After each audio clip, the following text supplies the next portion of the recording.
തൃക്കാക്കര മണ്ഡലത്തിൽ ഇത്തവണ വാശിയേറിയ പോരാട്ടം. ഇന്ത്യ സ്ഥാനാർത്ഥി അഖിൽ മാരാരുടെ പ്രചാരണ പരിപാടികളിൽ വൻ ജനപങ്കാളിത്തം കൊണ്ട് സമ്പന്നം. കോൺഗ്രസിന്റെ സിറ്റിംഗ് മണ്ഡലം പിടിച്ചെടുക്കാനാകുമെന്നാണ് NDAയുടെ പ്രതീക്ഷ.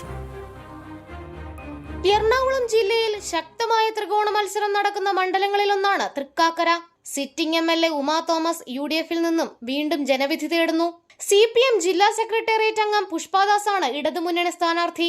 മൂന്ന് മുന്നണികളും ഏറെ പ്രതീക്ഷയർപ്പിക്കുന്ന മണ്ഡലത്തിൽ പ്രചാരണ പ്രവർത്തനങ്ങളിൽ ഒരുപടി മുന്നിലാണ് NDAയുടെ സ്ഥാനാർത്ഥി അഖിൽ മാരാർ.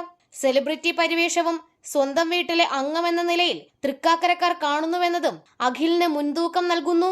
കൂടാതെ സാമൂഹ്യ വിഷയങ്ങളിലെ അഖിലിന്റെ നിലപാടും ജനങ്ങൾക്കിടയിൽ സ്വാധീനം ചെലുത്താനായിട്ടുണ്ടെന്നാണ് പൊതുവിലയിരുത്തൽ. തദ്ദേശ തെരഞ്ഞെടുപ്പിൽ ഉമാ തോമസും കോൺഗ്രസിലെ ഒരു വിഭാഗവും തമ്മിലുണ്ടായ കല്ലുകടി നിയമസഭാ തെരഞ്ഞെടുപ്പിനെ ബാധിച്ചേക്കുമെന്നാണ് സൂചന.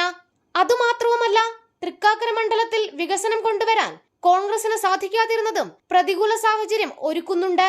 അത്ര കണ്ട് പ്രബലയല്ലാത്ത CPM ജില്ലാ സെക്രട്ടേറിയറ്റ് അംഗത്തെ നിർത്തിയതിൽ പാർട്ടിക്കുള്ളിൽ നേരത്തെ തന്നെ മുറുമുറുപ്പ് ഉടലെടുത്തിരുന്നു.